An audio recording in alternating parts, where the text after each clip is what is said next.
कारुण्यसिन्धुं स्वदनैकबन्धुं कैशोरवेशं कमनीयकेशं कालिन्दीकूले कृतरासगोष्ठीं सर्वेश्वरं तं शरणं प्रपद्ये। वो छात्राः अद्य वयं प्रौढरचनानुवादकौमुद्याः श्रीचतुर्विंशत् अभ्यासस्य अभ्यासं करिष्यामः। तर्हि आदौ शब्दकोशे शब्दाः सन्ति।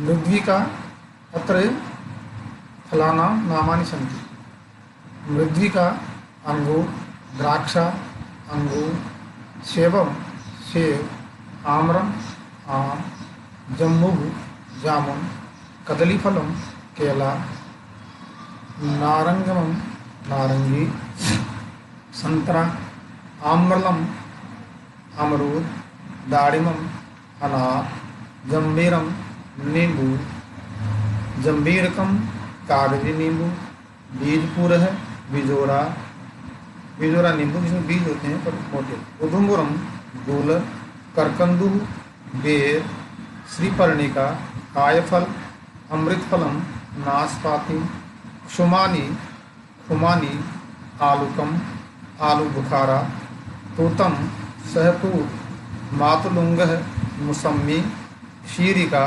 खिरनी, स्वर्णक्षीरी मकोई, नारिकेलम नारियल, लीचिका लीची, अंजीरम अंजीर। शब्दकोश में शब्दों के मतलब नाम फलों के नाम का ज्ञान होने के पश्चात अब हम व्याकरण की दृष्टि से इसमें स्वस्त्री शब्द जिसका बहिन अर्थ होता है उसके रूप का अभ्यास करेंगे। मातृ शब्द यानी माता तथा युद्ध एवं जन धातु के रूप का अभ्यास करेंगे एवं त्वा प्रत्यय का ज्ञान प्राप्त करेंगे। पहले स्वस्त्री शब्द का अभ्यास करते हैं। स्वस्त्री यानी बहिन होती है, स्त्रीलिंग का शब्द है। स्वसा स्वसारौ स्वसारः प्रथमा, स्वसारम स्वसारौ स्वश्री द्वितीया, स्वस्रा स्वश्रीभ्याम स्वश्रीभिः तृतीया, स्वश्रे स्वश्रीभ्याम स्वश्रीभ्यः चतुर्थी, स्वसुः स्वश्रीभ्याम स्वश्रीभ्यः पंचमी, स्वसुः स्वश्रोः स्वश्रीणाम षष्ठी, स्वसरी स्वश्रोः स्वश्रीषु सप्तमी। ये स्वसः ये स्वसारौ ये स्वसारः संबोधन। मातृशब्द रूप इस प्रकार चलेंगे। माता मातरौ मातरः प्रथमा, मातरम मातरौ मातृः द्वितीया, मात्रा मातृभ्याम मातृभिः तृतीया, मात्रे मातृभ्याम मातृभ्यः चतुर्थी, मातुः मातृभ्याम मातृभ्यः पंचमी, मातुः मात्रोः मातॄणाम मातरि मात्रोः मातृषु, हे मातः हे मात्रोः हे मातृषु।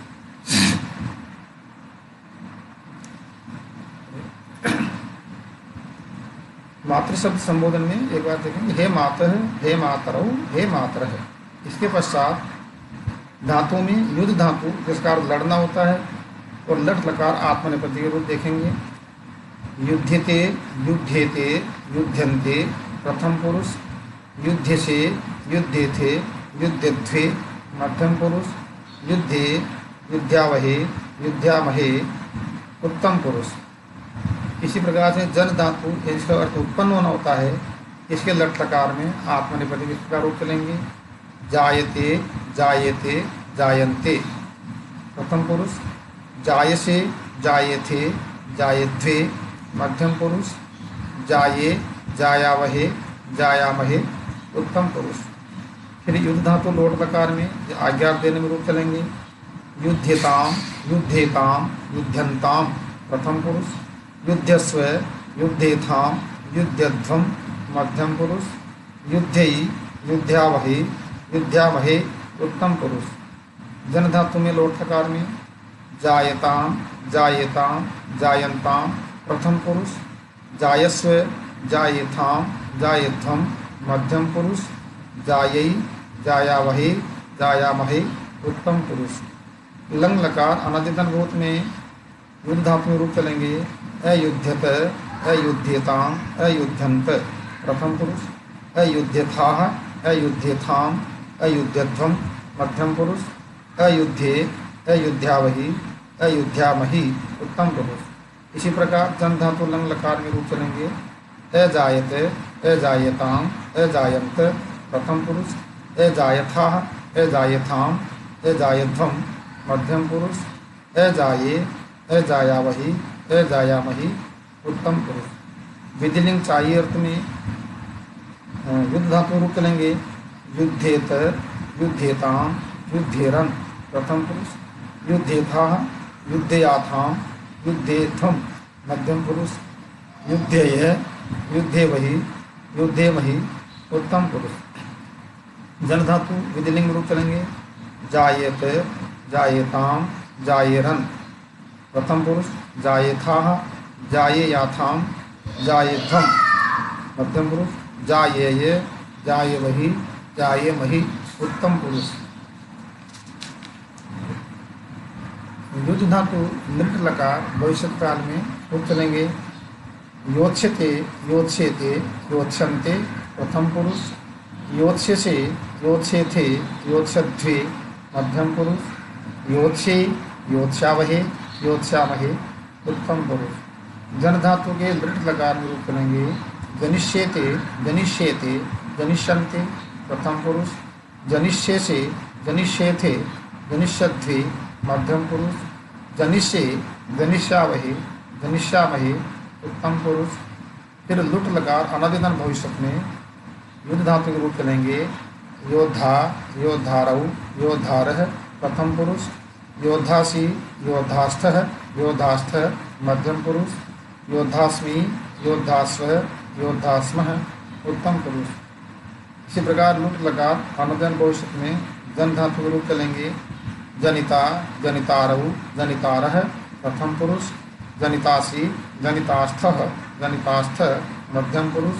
जनितास्मि, जनितास्वः, जनितास्मः उत्तम पुरुष। लिट लकार परोक्ष रूप में युद्ध धातु के रूप चलेंगे।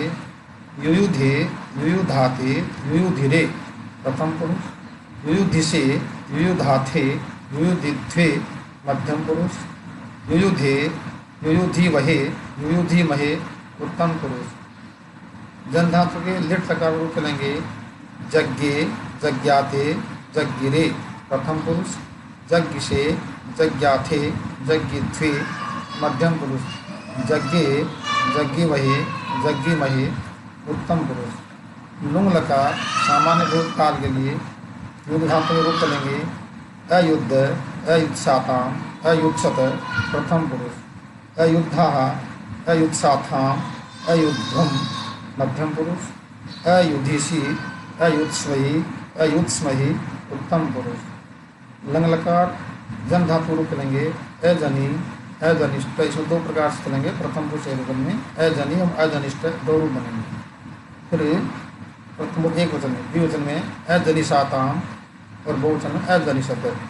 तो मध्यम पुरुष में बनेंगे अजनिष्ठाः, अजनिषाथाम, अजनिध्वम। उत्तम पुरुष में रूप चलेंगे अजनिषि, अजनिष्वहि, अजनिष्महि। अब इसमें जो नियम है जिनका मुझे ज्ञान करना हो इस प्रकार से है। समान कर्तृत्व पूर्व काले अथवा हमें त्वा प्रत्यय का अभ्यास करना है तो पढ़ कर, लिख कर आदि कार्य करके अर्थ में त्वा प्रत्यय का प्रयोग किया जाता है। धातु में त्वा प्रत्यय लगने के बाद त्वा शेष रहता है। क्रिया का कर्ता एक ही होना चाहिए। त्वा प्रत्यय अव्यय होता है अतः इसका रूप नहीं चलता। जैसे उदाहरण दे रहे हैं, भोजनम खादित्वा विद्यालयम गच्छति। यहाँ दो क्रिया है। पहली क्रिया खाना है, उसको करते हुए दूसरी क्रिया विद्यालय जाना है। तो इसमें कर्ता एक ही व्यक्ति है, इसलिए पहली क्रिया में त्वा प्रत्यय का प्रयोग करके यहाँ बना खादित्वा। पूरा वाक्य भोजनम खादित्वा विद्यालयम गच्छति। अलम खलवो प्रतिषेधयो, इस सूत्रानुसार निषेधार्थ यानी निषेध करने वाले योग में अलम और खलु के साथ धातु से त्वा प्रत्यय होता है। जैसे अलम दत्वा मत दो, पीत्वा खलु मत पियो, अलम हसित्वा मत हसो। तो यहाँ मना करने के योग में भी अलम शब्द का त्वा का प्रयोग किया गया है। अलम दत्वा में दा धातु में त्वा प्रत्यय का प्रयोग किया गया है। पीत्वा खलु या खलु के योग में पा धातु में त्वा का प्रयोग किया गया है, मतलब त्वा प्रत्यय का प्रयोग किया गया है। इसी प्रकार से अलम हसित्वा यानी मत हंसो या मना करने में भी हस धातु में त्वा प्रत्यय का प्रयोग करके अलम हसित्वा रूप बना हुआ है। कुछ त्वा और लेप प्रत्यांत कर्म परिवर्तनीय के तुल्य व्यवहार में आते हैं, जैसे उद्देश्य अधिकृत मुक्त्वा। यहाँ उद्देश्य में त्वा का लेप है, अधिकृत में त्वा का लेप है, मुक्त्वा में त्वा प्रत्यय है। ये कर्म प्रवर्तनीय के समान व्यवहार में प्रयुक्त हुए हैं। जैसे किन उद्देश्य, इसलिए धर्म अधिकृत धर्म के बारे में। त्वा प्रत्यय लगाकर रूप बनाने का सरल उपाय यह है कि अर्थात हम धातु में त्वा प्रत्यय लगाकर रूप कैसे बना सकते हैं, इसके लिए बताया जा रहा है कि त प्रत्यय से बने रूप में से, यानी हम जिन धातु में त प्रत्यय लगाकर जो रूप बन जाते हैं उसमें त प्रत्यय में जो तय होता है या जो न आ जाता है उसको हटा करके और त्व लगा देना चाहिए। जैसे पट धातु में त प्रत्यय में पटतम बनता है, इसमें जो तम है नपुंसकलिंग के हिसाब से, तो अब तय को हटा करके इसमें त्वा लगाएंगे तो रूप बनेगा पठित्वा। इसी प्रकार से लिखित से बनेगा लिखित्वा, गत से गत्वा, उक्त से उक्त्वा, कृत से कृत्वा। धातु को इसमें गुण या वृद्धि नहीं होगी, अर्थात जो धातु जैसी है उसमें त्वा प्रत्यय लगने पर वैसी रहेगी। सेठ में ये लगेगा, यदि अनिट है तो उसमें ये नहीं लगेगा। जैसे पठित्वा लिखित्वा में ये आ रहा है लेकिन अन्यत्र नहीं। कृत्वा, हृत्वा, धृत्वा ये त्वा प्रत्यय के उदाहरण है। त्वा प्रत्यय के प्रयुक्त होने से विभिन्न धातुओं के रूप इस प्रकार बनेंगे, अर्थात नाना प्रकार जो धातु हैं उनमें त्वा प्रत्यय लगाने किस प्रकार रूप बनते हैं उसकी जानकारियाँ दी जा रही है, ताकि हम कभी वाक्य उपयोग करें या पढ़ें तो उसको समझने में सुविधा रहे। जैसे गीत्वा, पीत्वा, जित्वा, सित्वा, मित्वा, स्थित्वा, यत्वा, रत्वा, नत्वा, गत्वा, हत्वा, मत्वा, बद्ध्वा, स्रस्त्वा, दष्ट्वा, उक्त्वा, सुप्त्वा, इष्ट्वा, ऊढ्वा, उषित्वा, गृहीत्वा, पृष्ट्वा, पक्त्वा, भुक्त्वा, चित्वा, रुद्ध्वा, लब्ध्वा। छ, श, ज को त्वा प्रत्यय होने पर स हो जाता है। जैसे प्रच्छ धातु है, इसमें च और छ मिला हुआ है, तो त्वा प्रत्यय करने पर यहाँ पर बनेगा पृष्ठवा, यानी च के स्थान पर स आया और इसको नष्ट को करके इससे रूप बना। दृश्य में जैसे दृष्टवा, श्री से जैसे सृष्टवा। है का भी त्वा प्रत्यय का प्रयोग होने पर द्वा या ध्वा वाला रूप हो जाता है। जैसे दह धातु में अंत में आ रहा है तो त्वा प्रत्यय लगाने पर रूप बन जाता है दग्ध्वा। इस प्रकार ध्व से दुग्ध्वा और लिय से लीध्वा। अन्य रूप इस प्रकार से हैं, जैसे त्रि धातु में त्वा प्रत्यय लगाने में रूप बनता है तीर्थवा, क्रि से कृत्वा, प्रि से पूर्त्वा, दा से दत्वा, धा से हित्वा, हा से यानी इसको छोड़ उसमें इसमें भी हित्वा बनेगा। धा में धारण करने में दोनों में समान रूप बन रहे हैं, हित्वा हित्वा, लेकिन धातु अलग अलग हैं। धा धातु धारण करने में भी हित्वा बनेगा और हाथ छोड़ करके अर्थ में भी हित्वा रूप बनेगा। अधि खाने अर्थ में जगध्वा यानी खा करके। दिव में दूत्वा, फिर और देवित्वा दो रूप बनते हैं। दिव्य ने चमकना भी होता है, दिव्य ने जुआ खेलना भी होता है। इसमें त्वा प्रत्यय के प्रयोग में दो रूप बनते हैं, दूत्वा भी बनता है और देवित्वा भी बनता है। इसी प्रकार से शिव धातु में शूत्वा भी बनता है और शेवित्वा भी बनता है। जनित्वा जात्वा बनता है, सनित्वा सात्वा, खनित्वा खात्वा, कामित्वा कांत्वा, क्रमित्वा और क्रांत्वा। इस प्रकार इन धातु में दो दो रूप बनते हैं। अब अनुवाद के लिए कुछ वाक्यों का हम अभ्यास करते हैं। जैसे प्रथम वाक्य है, वह अपनी बहन को लेकर घर आया, तो वह के लिए होगा सह अपनी बहन को। यहाँ जो हमने स्वश्री शब्द के रूप का अभ्यास किया था उसका यहाँ पर उदाहरण है। तो स्वश्री में यहाँ बहन को द्वितीय विभक्ति एक वचन में होगा स्वसारम, तो वाक्य बनेगा स स्व स्वसारम यानी अपनी बहन को स स्व स्वसारम आनीये यानी लेकर के गृहम आगच्छत घर आया।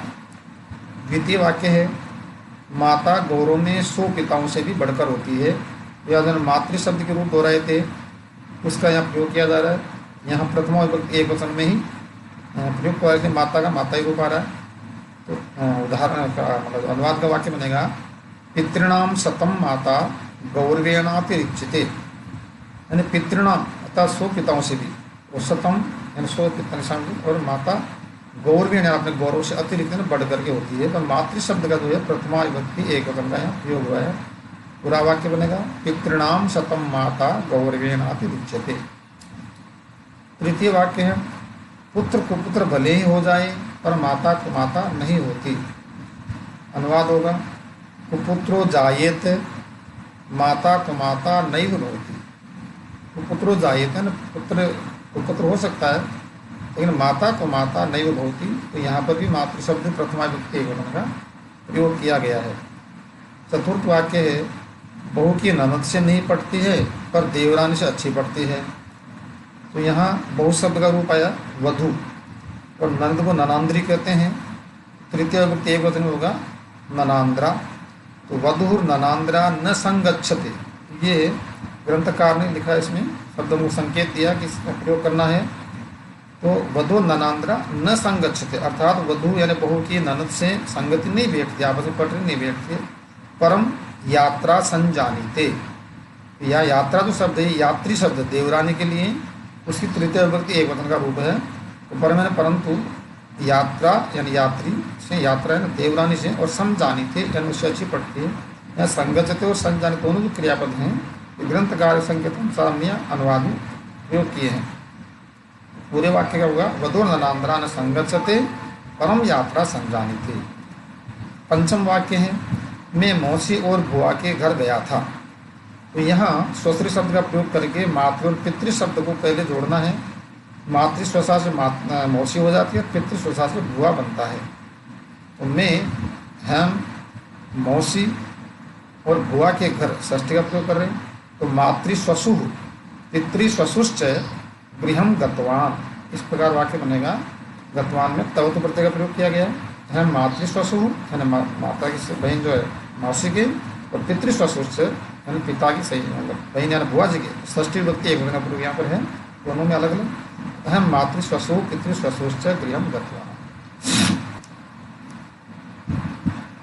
आगे वाक्य है छठा वाक्य पदाति पदातियों से लड़ते हैं और घुड़सवार घुड़सवार। पदाति पैदल अर्थात युद्ध होता है तो पैदल युद्ध, जो सैनिक होते हैं पैदल सैनिकों से युद्ध करते हैं, और जो घुड़सवार यानी घोड़े पर बैठ के जो लड़ रहे हैं वो घोड़ों वालों से ही लड़ते हैं। इसका अनुवाद होगा पदातिन है पदाति भी युद्धन्ते। जो हमने युद्ध धातु का प्रयोग किया है, अभी जो अभ्यास किया है, उसके लट लकार तो प्रथम पुरुष बहुवचन का प्रयोग है।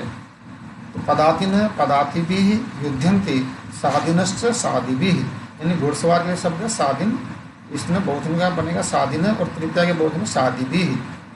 पूरा अनुवाद वाक्य होगा पदातिन है पदाति भी युद्धन्ते साधिनश्च साधि भी।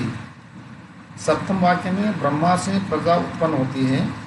यहाँ जिससे उत्पन्न होती है जन्य कर्तु प्रकृति से, उस सूत्र के अनुसार यहाँ पंचमी विभक्ति का प्रयोग किया जाता है।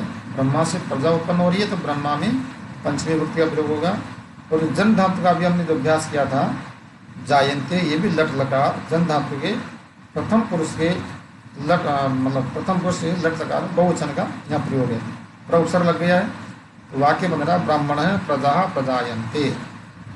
आठवां वाक्य विषयों का ध्यान करने वालों की उनमें आसक्ति उत्पन्न हो जाती है। यहाँ भी जो उत्पन्न शब्द है जो जन धातु से बना हुआ है उसी का प्रयोग किया गया है।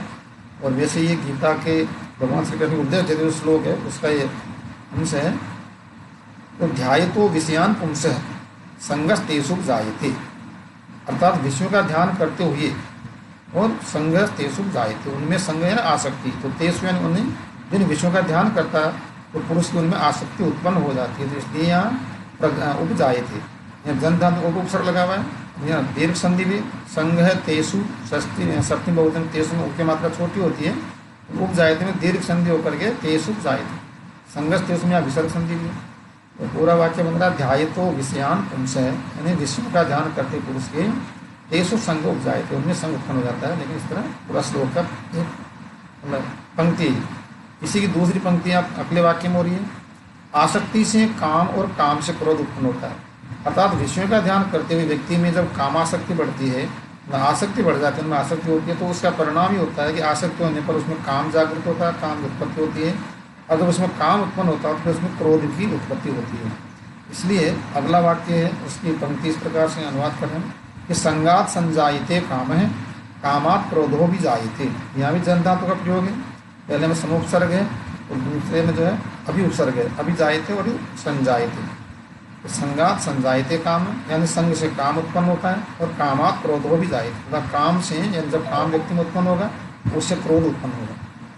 10वां वाक्य, बालक प्रातः उठकर, मुंह धोकर, खाना खाकर, पानी पीकर, पाठ याद करके, लेख लिखकर, बस्ते में पुस्तकें रखकर विद्यालय को जाता है। इस वाक्य में जो 5 धातुओं वाले हैं, मतलब त्वा प्रत्यय के प्रयोग वाले उदाहरण हैं, जिसमें काफ़ी क्रियाएं में एक साथ आ रही हैं, और फिर उसके बाद बालक विद्यालय को जाता है। तो अनुवाद होगा, बालक की बालक है, प्रातः है, उठकर तो उत्थाये, यहाँ त्वा का लेप एक प्रश्न, फिर मुंह धोकर तो मुखम प्रक्षाल्य, इसमें लेप है, फिर खाना खाकर तो भोजनम कृत्वा, भोजनम खादित्वा भी कर सकते हैं, पानी पीकर तो जलम पीत्वा, पाठ याद करके तो पाठम स्मृत्वा, लेख लिखकर लेखम लिखित्वा, और यहाँ बस्ते के लिए ग्रंथकार ने संकेत दिया प्रसेव शब्द, प्रसेव यानी बस्ता, तो इसके शब्द में एक वचन होगा प्रसेवे यानी बस्ते में। फिर पुस्तकें रखकर तो पुस्तकानि संस्थाप्य, रख करके, और विद्यालय जाता तो विद्यालयम गच्छति। और पूरा वाक्य बनेगा, बालक प्रातः उत्थाये, मुखम प्रक्षाल्य, भोजनम कृत्वा, जलम पीत्वा, पाठम स्मृत्वा, लेखम लिखित्वा, प्रसेवे पुस्तकानि संस्थाप्य, विद्यालयम गच्छति। 11वां वाक्य है, इधर उधर की मत हाँ की, सीधी बात कीजिए। इसमें निषेधार्थ अलम शब्द का प्रयोग किया गया है, उसका उदाहरण है, अलम अप्रासंगिक है, अप्रासंगिक बातें मत करो। तब प्रकृति में अनुसंधीयता, प्रकृति में जो स्वाभाविक बातें, जो सीधी सीधी बातें, उनको ही कीजिए। ये वैसे पूरा ही वाक्य ग्रंथकार ने हमारी सुविधा के लिए नीचे दिया, जिसका हमने यहाँ उपयोग किया है। तो अलम अप्रासंगिक है, अप्रासंगिक बातें मत करो, प्रकृति में अनुसंधीयता, सीधी सीधी बातें कहिए। 12वां वाक्य, बस इतने ही फूल रहने दो। यहाँ भी बस अर्थ में अलम का प्रयोग किया गया, अर्थात कोई पुष्प चुन रहा है, उससे आज्ञा दी गई है कि अब बस इतने पर्याप्त, अब ज़्यादा फूल मत तोड़िए, मत सुनिए। तो वाक्य बन रहा है, अलम एतावत भी पुष्पमयी, इतने पुष्पों से बहुत है, पुष्पों से पर्याप्त है। और इस अभ्यास का हम अंतिम वाक्य अभ्यास कर रहे हैं, 13वां वाक्य, शारीरिक और बौद्धिक उन्नति के लिए फलों का सेवन अनिवार्य है। क्योंकि हमने फलों का अभ्यास किया था, उसका यहाँ पर उपयोग करके देख रहे हैं। तो शारीरिक के लिए कायिक, बौद्धिक के लिए बौद्धिक, और उन्नति के लिए तो उन्नति। तो कायिक बौद्धिक उन्नति फलानाम, यह फल शब्द के षष्ठी का बहुत है, तो फलानाम सेवनम अनिवार्यम अस्ति। इस प्रकार हमारा अंतिम वाक्य होता है, कायिक बौद्धिक उन्नति फलानाम सेवनम अनिवार्यम अस्ति। आज का अभ्यास ही पूरा होता है।